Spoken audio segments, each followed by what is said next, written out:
Bonjour à toutes et à tous et bienvenue sur Mosaïque Cristal. Aujourd'hui, on ouvre à nouveau le chapitre médecine nucléaire à l'hôpital Robert Pax de Sarreguemines.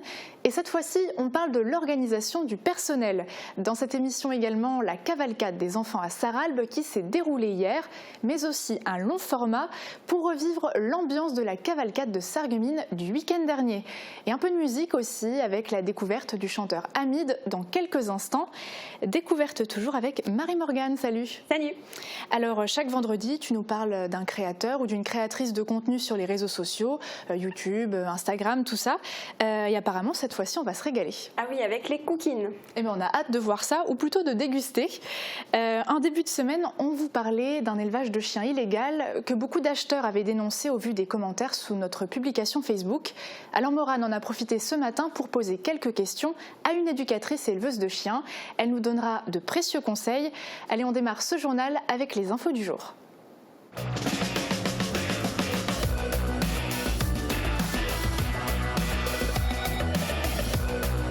Roulez malin, prenez les transports en commun avec Cabus. Une attaque informatique touche les services de la région Grand Est depuis une semaine. La cyberattaque a perturbé les logiciels et systèmes internes concernant 7500 agents qui n'ont plus accès par exemple à leur boîte mail. Le président de la région, Jean Rotner, a déclaré que tout était mis en œuvre pour gérer la situation. Quelques craintes concernant des fuites de données, mais rien n'a été confirmé. La cour du service périscolaire de la maison de l'enfant à Beach est à nouveau ouverte. Des petits travaux doivent tout de même être réalisés à l'intérieur. La structure ne semble pas être touchée, seules les casquettes de la façade se sont affaissées. Un dossier d'assurance est en cours pour évaluer les responsabilités et les mesures à prendre pour corriger le défaut. De New York à Pute-Lange, ce dimanche, ne loupez pas la cavalcade de la commune. Cette année, c'est sur le thème de la grosse pomme que les carnavaliers vont défiler. 14 chars et 5 fanfares sont attendus dans les rues du centre-ville qui sera fermée à la circulation dès 14h. Rendez-vous à 15h pour le départ. Eux l'ont déjà fêté comme il se doit à Sarralbe. Près de 225 enfants ont déambulé déguisés dans les rues. La cavalcade était organisée par l'Opal, gestionnaire d'accueil périscolaire et de centres de loisirs barinois et mosellan. C'est néanmoins la toute première fois que la manifestation, qui existe depuis 7 ans, est organisée dans le 57.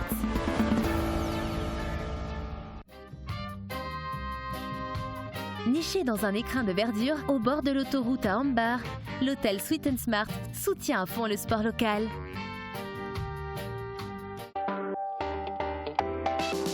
C'est parti déjà et c'est dedans, c'est très bien tiré, c'est le... Le lundi, on mouille le maillot sur Mosaïque Cristal. Plus de sport, votre magazine sport fait le tour de l'actualité sportive du week-end dans le secteur. Résultats, invités et découvertes sont au programme. Rendez-vous lundi sur Mosaïque Cristal. Vous ne savez pas quoi faire ce week-end? Peut-être que les prévisions météo de Marie-Morgane vous seront utiles. Avec le Crédit Mutuel, partenaire des grands événements sportifs.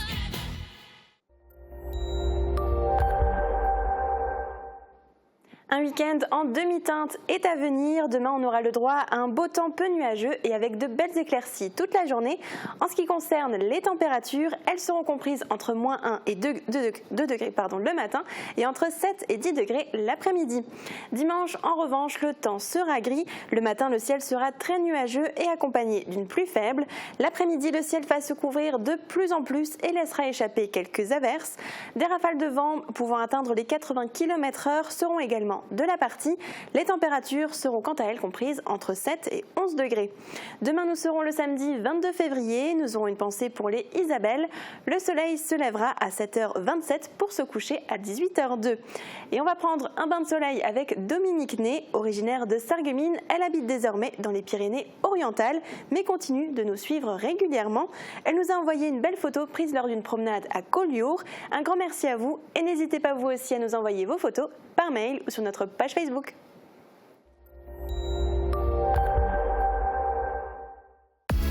Au Pays de Beach, une offre fibre jusque chez vous, un service innovant en zone rurale. Acheter un animal n'est pas anodin, mais devenir éleveur non plus. Alors prenez des notes, voici quelques conseils pour ne pas vous faire avoir. Acheter un chien est un acte qui doit être bien réfléchi. Lorsqu'on se sent enfin prêt à sauter le pas, une grande question se pose, où trouver l'animal ? Certains se tournent vers les refuges comme la SPA, d'autres vers les élevages. Mais attention, le marché animalier peut vous réserver des surprises. Avant d'adopter, procédez à quelques vérifications. Il faut tout d'abord s'assurer de la présence de chiens adultes au sein de l'élevage. Cela paraît évident, mais parfois on peut se focaliser uniquement sur le chiot sans prendre la peine de rencontrer ses parents. Un chien dont les parents sont recensés au LOF, le livre des origines françaises, est un gage de qualité. Cela signifie qu'il a été soumis à plusieurs séries de tests médicaux, comme la vue ou les articulations par exemple. Demandez à l'éleveur à quel âge la femelle a mis bas. L'âge idéal de reproduction pour une chienne se situe aux alentours de 2 ans. La fréquence des portées est également très importante. Une portée par an par chienne est le rythme idéal pour ne pas frustrer l'animal. Il reste un être vivant et non une machine. Il faut s'assurer que les chiots sont élevés dans de bonnes conditions d'éveil. S'il a grandi au fond d'une cave ou d'un chenil au fond du jardin, faites demi-tour et prévenez les services compétents. Une base de données est mise à disposition sur le site internet de la Société Centrale Canine. Il permet aux futurs acheteurs de vérifier l'origine des chiots via leur puce. Et enfin, la règle la plus importante, fiez-vous à votre instinct. Si l'éleveur ne vous inspire pas confiance, renoncez, tout simplement. Acheteur ou éleveur, il faut d'abord bien réfléchir, se poser les bonnes questions et surtout être apte à accueillir l'animal à 4 pattes. Une éleveuse répond d'ailleurs à Morane. Alors Céline, bonjour. Bonjour. Vous êtes éleveuse de chiens à l'écolo canine ici à Zétain. On l'a entendu il y a quelques jours, il y a eu un trafic de chiots au Pays de Beach. Vous, en tant que professionnel, comment est-ce qu'on reconnaît un bon éleveur ? Alors un bon éleveur est quelqu'un qui aime ses chiens, qui est passionné par le métier d'éleveur, qui prend vraiment beaucoup à cœur le développement, le bien-être de ses chiens, de ses chiots. Donc on va effectivement privilégier les gens qui font ça bien et pas ceux qui font de la reproduction où les chiots grandissent dans une cave sombre, admettons, ou dans un chenil au fond du jardin. Il faut qu'ils soient sociabilisés, stimulés, il faut vraiment de l'amour. Hein. Mais ça doit se voir. Hein. Quelqu'un qui aime ses chiens, qui est là aussi pour vous accompagner dans le choix du chiot, admettons. Et donc on peut se méfier des éleveurs, mais on peut aussi se méfier des clients. Comment est-ce qu'on reconnaît un bon acheteur ? Alors un bon acheteur, c'est quelqu'un qui va déjà vous poser des questions et l'éleveur est celui-là qui va essayer de guider au mieux pour savoir si la personne correspond à ce chiot, à cette race et pas uniquement pour vendre un chiot. Après, effectivement, en tant qu'éleveur, on peut se faire avoir et malheureusement mal placer un chiot, ça arrive. Et qu'est-ce que vous diriez aux potentiels acheteurs alors ? Alors, première chose, vraiment de prendre le temps de réfléchir si ils sont faits pour avoir un chien. Tout le monde n'est pas fait pour avoir un chien.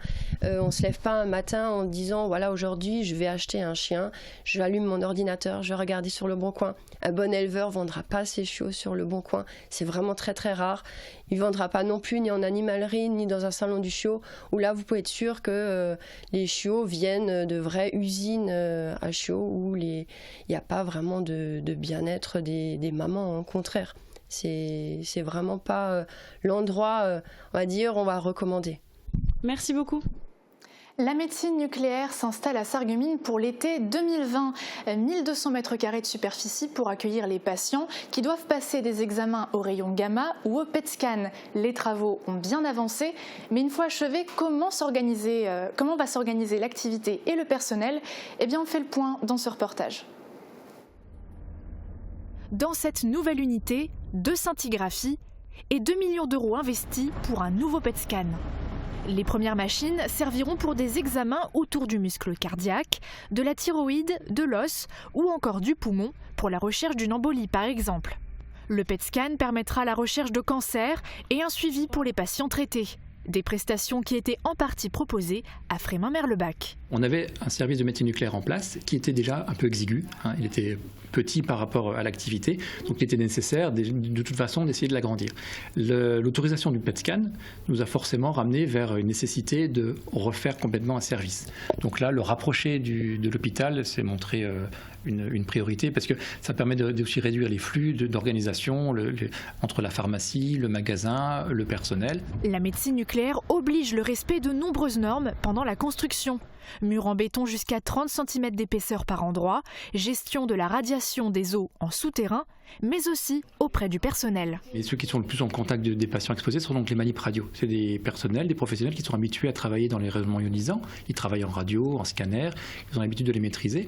Donc ils connaissent les règles de protection. Donc ils vont savoir maîtriser la distance avec le patient pour être suffisamment loin pour être moins exposé, le temps qu'ils vont être à proximité des parties irradiantes. Ils vont utiliser des protections, des protège-seringues plombées, des caches plombées pour transporter les médicaments et des paravents plombés lorsque c'est nécessaire pour se mettre en sécurité. Ensuite, il y a une surveillance de l'efficacité de la radioprotection. Ils vont avoir sur eux des dosimètres, 2 dosimètres, un passif, un actif, un qui va permettre de faire un tracé régulier, tous les 3 mois on va le renouveler et voir comment ils ont été irradiés, et un actif qui permet de voir en temps réel si vraiment il y avait un pic d'irradiation et se met à sonner, ils font un pas en arrière pour tout de suite s'éloigner de la source qu'ils n'auraient peut-être pas anticipé. Une formation sera réalisée et régulièrement actualisée. Le plus difficile est de gérer les flux de patients et de produits. Problématique prise en charge avec la division du bâtiment en zone froide, c'est-à-dire sans risque pour le public, et les zones chaudes contrôlées car présentant de potentielles radiations.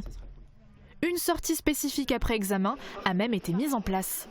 On évite les contacts entre les patients qui n'ont rien à faire en zone contrôlée, on ne les fait pas entrer. Après, quand l'examen est terminé et que leur famille repartent avec eux, ils peuvent tout à fait être à leur côté. Hein.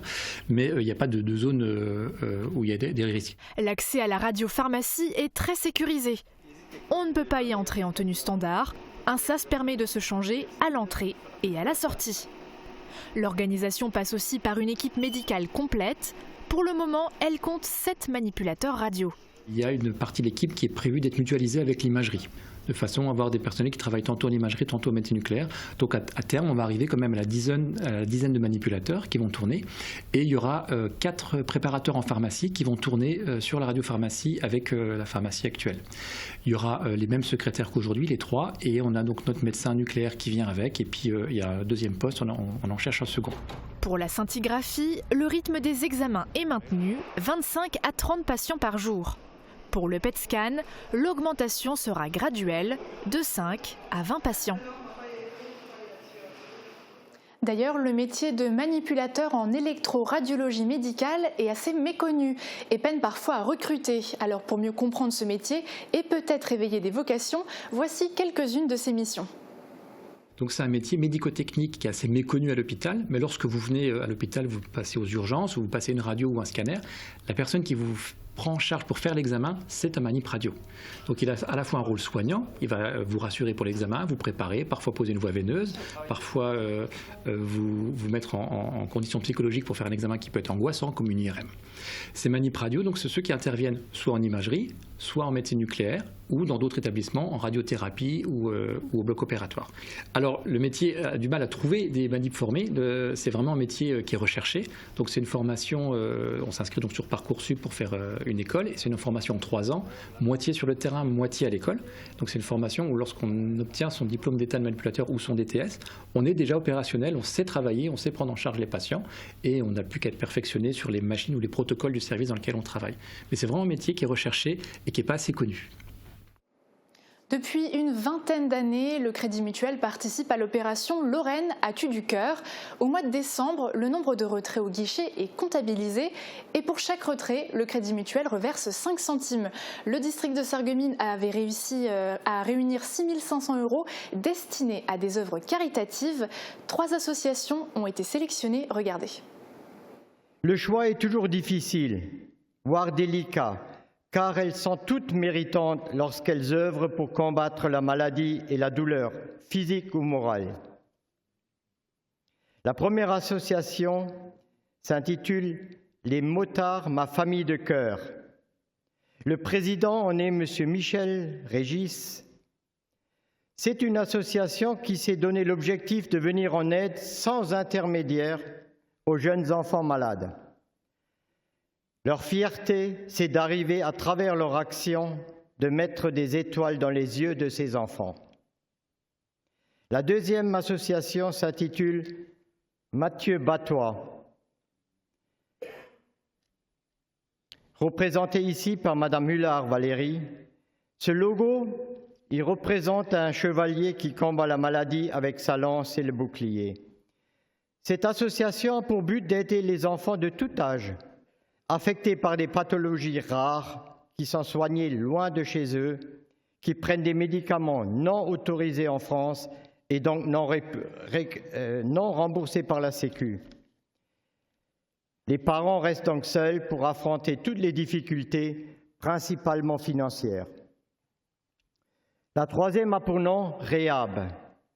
Cette association encadre les personnes du CHS. À vrai dire, ces personnes sont les oubliés de la société. Le président en est M. Frédéric Tripsch, médecin-chef du CHS.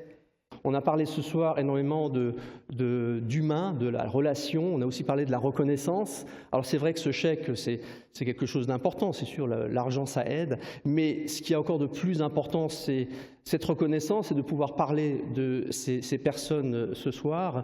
Et c'est un encouragement essentiel pour nous, qui nous motive pour pouvoir continuer à œuvrer dans ce sens. Donc, encore une fois, merci d'avoir pensé à nous. Allez hop, beaucoup de cavalcades dans le secteur, mais celle dont nous allons faire état aujourd'hui a une spécificité, laquelle, eh bien, je vous laisse le découvrir dans ce reportage. Petit indice, elle a été organisée par l'Opal, un gestionnaire d'accueil périscolaire et de centre de loisirs.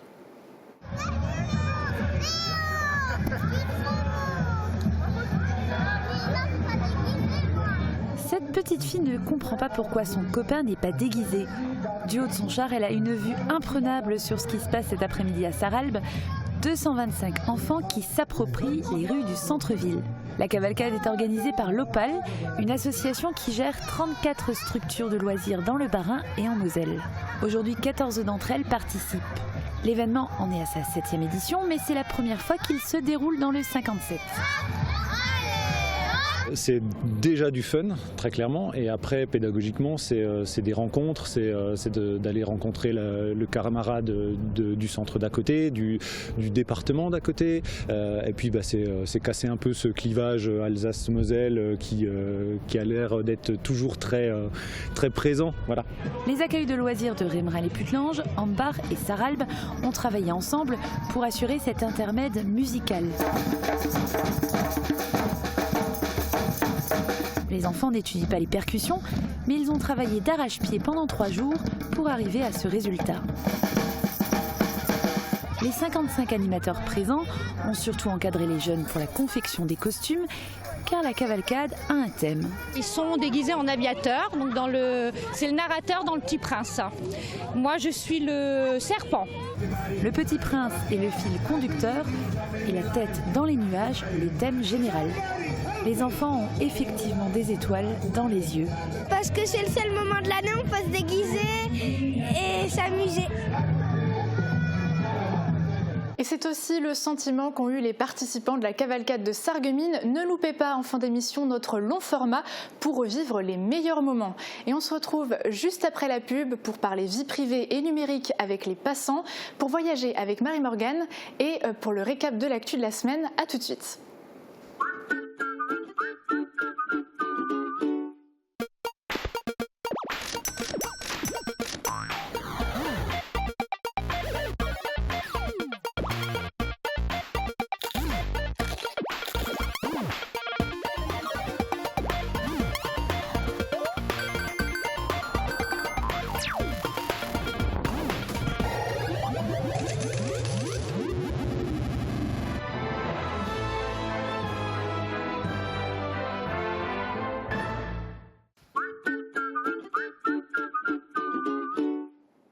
Marie-Morgane, j'ai dit voyager juste avant la pub, mais c'est surtout se régaler, parce que comme chaque semaine, tu nous fais découvrir un créateur, une créatrice de contenu sur les réseaux sociaux. Et aujourd'hui, apparemment, on va voir de belles images qui vont nous régaler. C'est ça, alors je vais présenter Julia, elle habite Strasbourg, et sur son blog, elle partage ses bonnes recettes sur le blog qui s'appelle Les Cookines.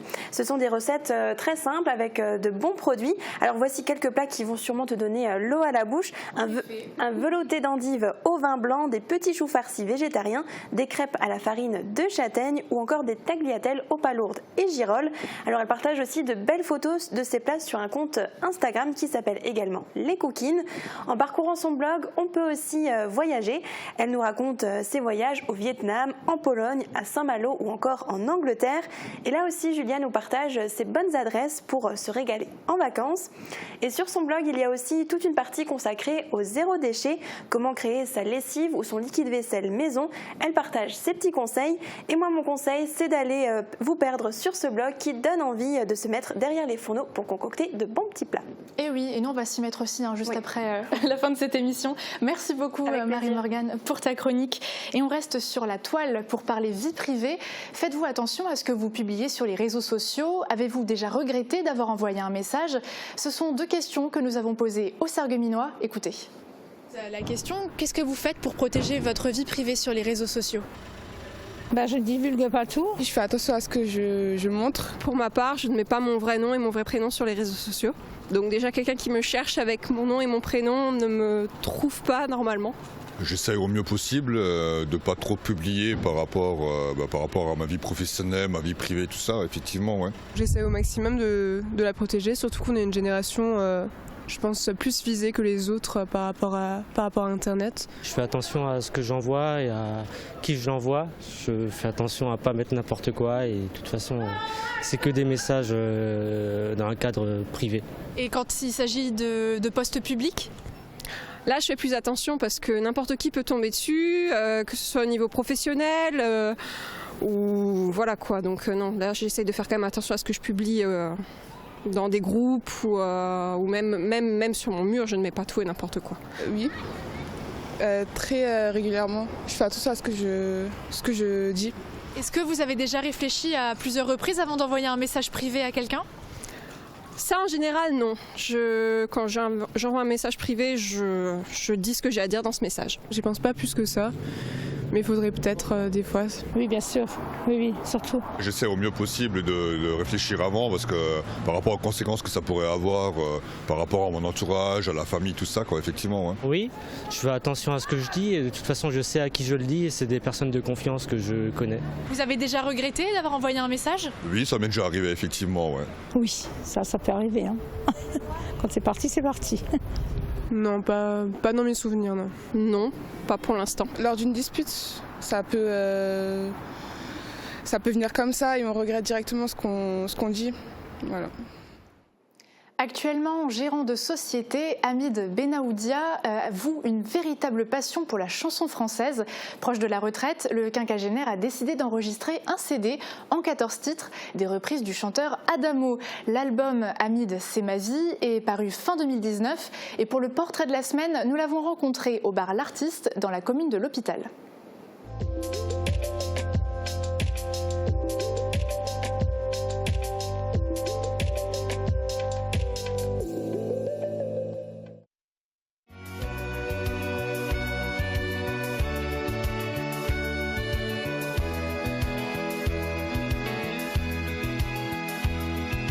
Notre histoire a commencé par quelques mots d'amour. C'est fou ce qu'on s'aimait. Et c'est vrai, tu m'as donné les plus beaux de mes jours. Mais je te les rendais. Mon parcours, on a commencé jeune dans les caves de cité, comme tout le monde. Issu de familles nombreuses, on n'avait pas le moyen de pouvoir se payer des instruments ou de pouvoir chanter. J'ai été fredonné par mes aînés. J'avais toujours rêvé d'être sous les projecteurs en étant jeune. Rêve d'enfant, on va dire. C'est ma vie. C'est ma vie. Je n'y peux rien, c'est elle qui m'a choisi. Adamo a beaucoup été bercé par cette musique en étant jeune. Lors de mes déplacements professionnels, j'ai fredonné toutes ces chansons dans la voiture. C'est ma vie, ça représente justement le projecteur. Adamo, quand il explique c'est ma vie, sa vie c'est la scène.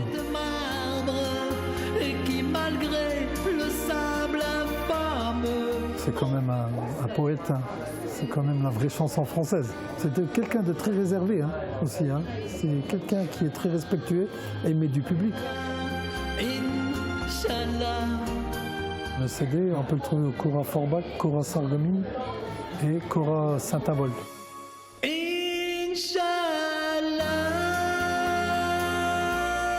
J'arrive pas à en vivre. Je suis gérant de société et dans 2 ans je suis à la retraite. C'est plutôt une passion. Aujourd'hui, c'est le bal des Ambiens. Je suis beaucoup passionné aussi par Laurent Voulzy, Christophe, celui qui chante Toutes les femmes sont belles. Franck Michael. Les folies sont affaires des vauriens. Je projette de faire un CD avec d'autres artistes français. Ce sera le 2e CD. Le 3e, je pense que ce sera déjà composition personnelle. Le projet pour l'avenir, c'est de chanter sur des bateaux, faire des croisées en bateau, et un peu dans toute la France, même en Europe. Je sais, tout est fini. J'ai perdu ta confiance. Cette semaine, on a parlé sécurité, travaux, visite du docteur Pelou aux urgences, cavalcade et sport. C'est le récap de l'actu sur notre secteur et celui de Forbach.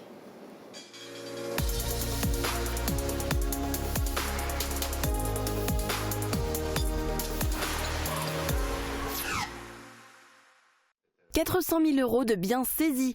Un résident du pays de Bitche a été écroué pour infraction économique et financière et élevage de chiens illégal. L'homme ne déclarait pas ses vrais revenus. 71 chiots ont été découverts à son domicile sans signe de maltraitance. L'enquête est toujours en cours pour déterminer la provenance des chiens, la durée du trafic et si le suspect avait des complices. Un bilan de sécurité insatisfaisant pour 2019. Le sous-préfet de l'arrondissement a réuni les forces de l'ordre pour faire le point sur les chiffres. La délinquance générale est en hausse, le nombre de cambriolages et des atteintes aux personnes ont explosé, tout comme les atteintes à l'intégrité physique des personnes. Des hausses liées entre autres à la crise des Gilets jaunes qui a mobilisé les forces de l'ordre au détriment des enquêtes et de la présence sur le terrain. La nouvelle antenne sarregueminoise de la CAF est officiellement inaugurée. Elle avait déjà emménagé depuis l'été dernier dans une partie des locaux de la CPAM, après 1 an de travaux qui auront coûté 500 000 €. La CAF bénéficie désormais d'une surface de 400 m², dont 230 dédiés à l'accueil du public.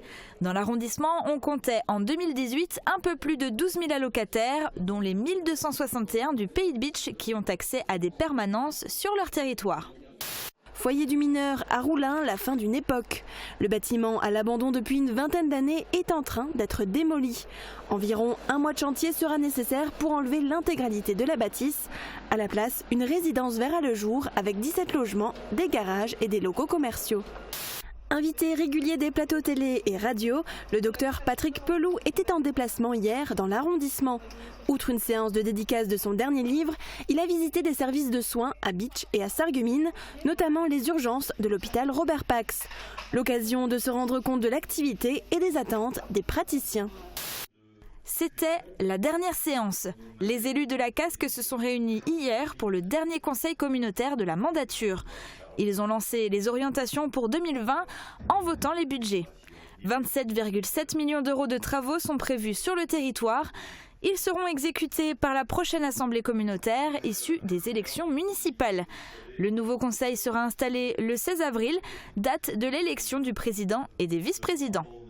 Il vient de paraître Demandez le journal. Le Facebook édition 2020 est disponible. Le journal satirique du carnaval de Sarreguemines épingle comme d'habitude les élus du territoire. Année électorale oblige, il s'en prend aussi aux candidats et tout particulièrement ceux de Sarreguemines et de Bitche. Une pluie de confettis et un ciel bleu qui a attiré le public. La cavalcade de Sarreguemines a battu son plein avec 53 chars venus de Moselle, d'Alsace et d'Allemagne.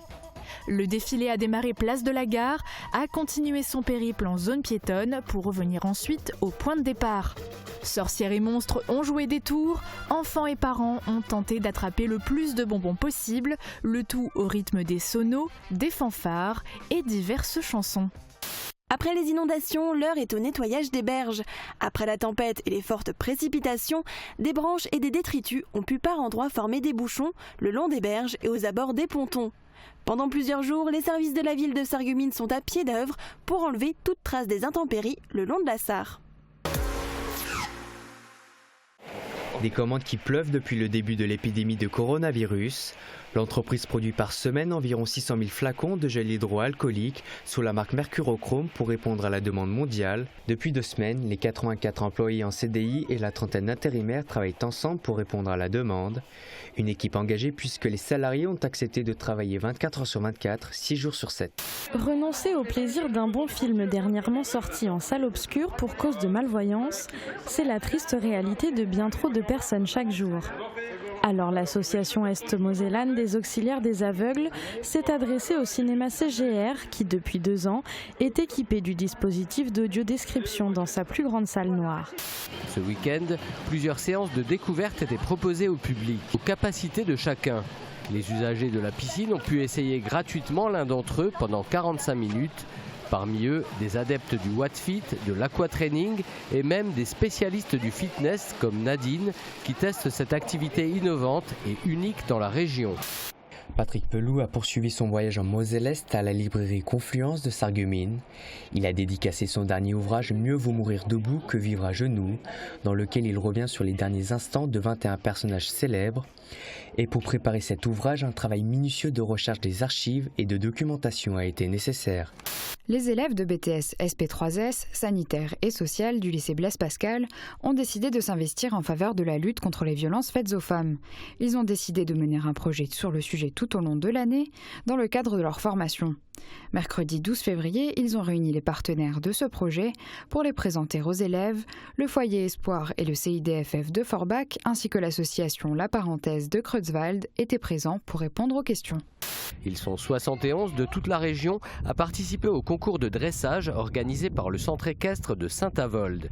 Une discipline olympique très exigeante qui constitue la base de l'équitation. Sophie Jean-Burabouin est proche de ces cavaliers en pleine préparation.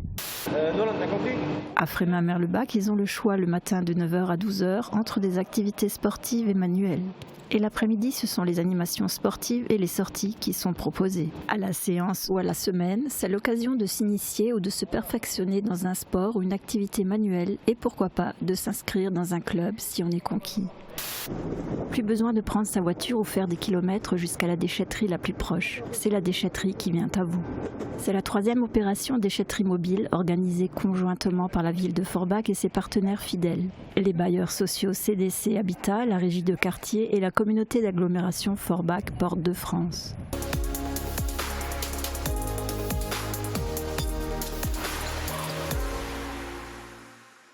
Et pour terminer en beauté, on revient sur la 65e cavalcade internationale de Sarreguemines.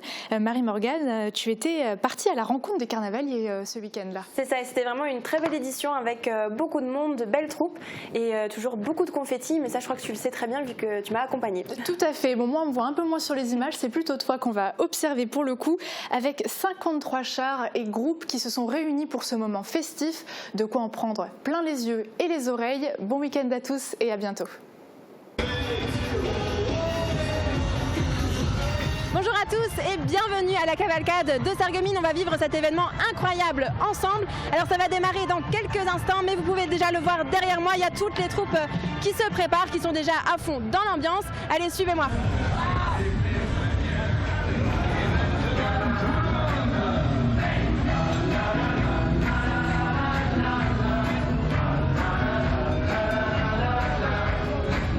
Quelque chose que vous faites tous les ans? J'emmène mes enfants pour qu'ils découvrent aussi carnaval.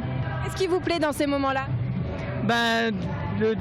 Le fait qu'on a le droit de faire la fête, d'être quelqu'un d'autre, hein, de se déguiser. Et puis les bonbons, hein, les enfants ils aiment ça. Hein. Ça y est, c'est parti. Il y a 53 groupes et chars qui vont se succéder et défiler dans les rues de Sarreguemines. On va les suivre.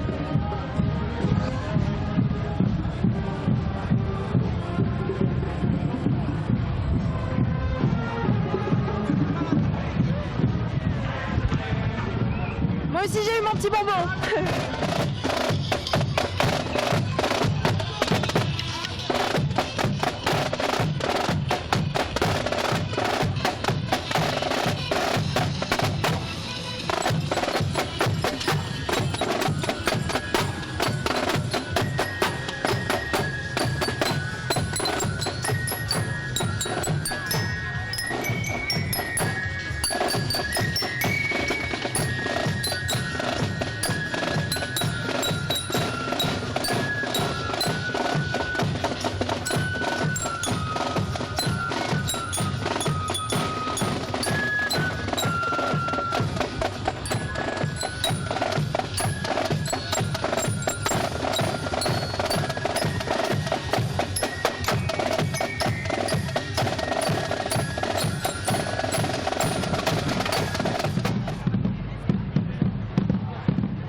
Partout d'Allemagne, de la région, comme là par exemple une troupe qui vient d'Agondange.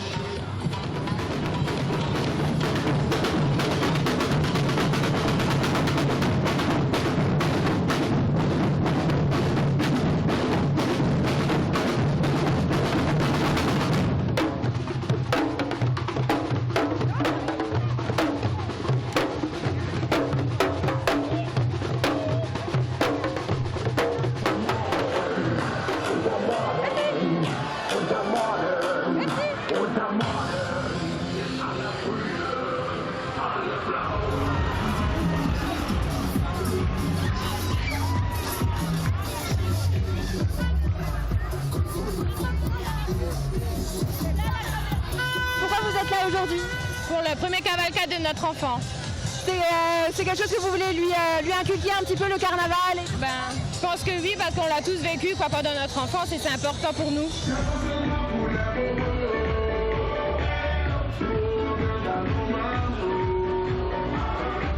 Alors, donc tu es de la Société carnavalesque de Sarreguemines. Alors, explique-moi pourquoi ça te plaît de participer à la cavalcade. Parce que j'aime la fête et j'aime m'amuser et j'aime bien donner des cadeaux aux gens. T'aimes bien aussi jeter des confettis sur les gens? Oui. Alors dites-moi, vous venez d'où? Niederwiller. Et c'est quoi votre thème de votre char? En fait, c'est un peu une bagarre entre l'heure d'été et l'heure d'hiver parce qu'on n'arrive pas à se mettre d'accord. Du coup, c'est un peu donné cette idée-là. Et donc vous êtes un petit bonhomme de neige? Ouais. Vous n'avez pas trop chaud? Non, ça va. Ok, et pour vous la cavalcade, qu'est-ce que ça représente?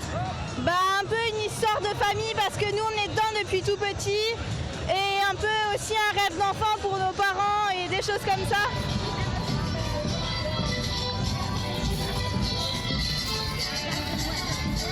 Qu'est-ce qui vous plaît dans les cavalcades? C'est la joie, c'est festive, on s'éclate, c'est la fête, ouais.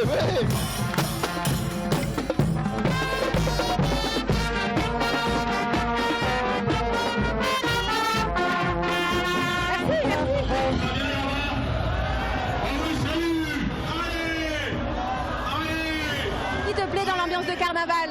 Les gens, l'amusement, la gaieté, la joie.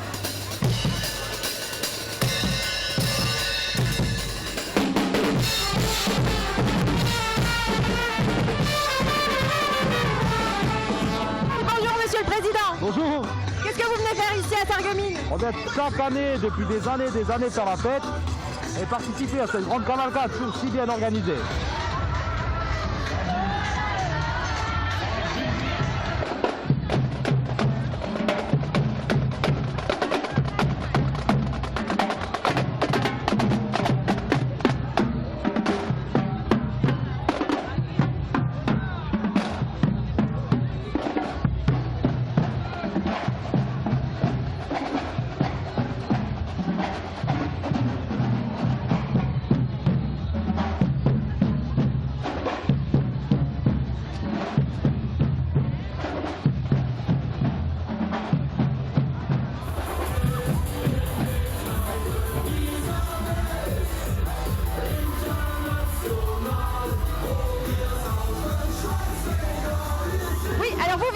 De Mulhouse. Vous avez fait tout ce chemin pour venir ici à Sarreguemines? Tout à fait, depuis hier soir.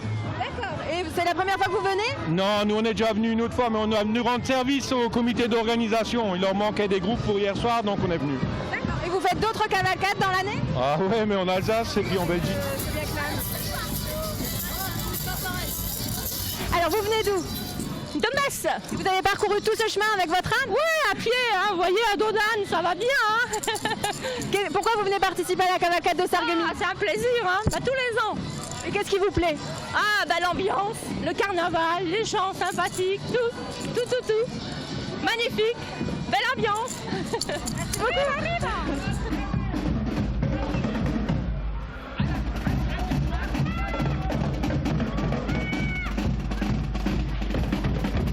Vous venez d'où? Le fond. D'accord. Mais moi je reste dans les Vosges. D'accord, mais vous faites un peu peur, dites-moi. Merci.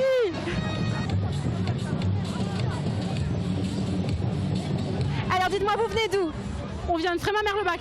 D'accord. Et vous représentez quelle association? On est l'association ENSA, donc du prénom de ma fille qui est malheureusement décédée il y a 6 ans d'une tumeur au cervelet.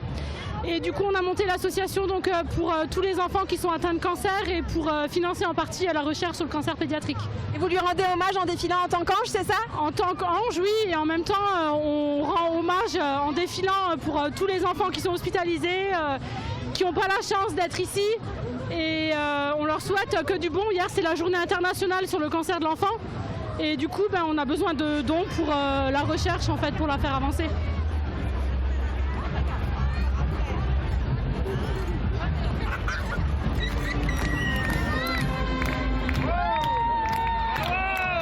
Je suis avec l'association de Velverda. Alors dites-moi, quel est le thème de votre char cette année? Bollywood. Qu'est-ce qui nous plaît? L'ambiance, le monde, vous voyez. Et le beau temps, surtout le beau temps. Tout le monde s'amuse et tout le monde est heureux.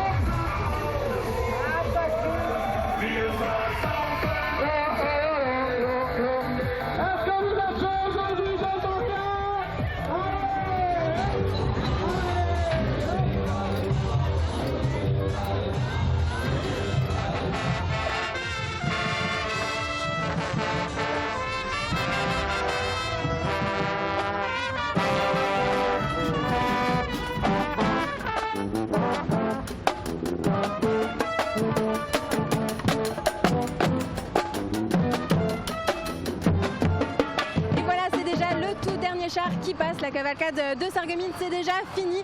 Mais comme chaque année, c'était très bon enfant, avec plein de confettis partout, comme évidemment. Et moi, je vous donne rendez-vous l'année prochaine.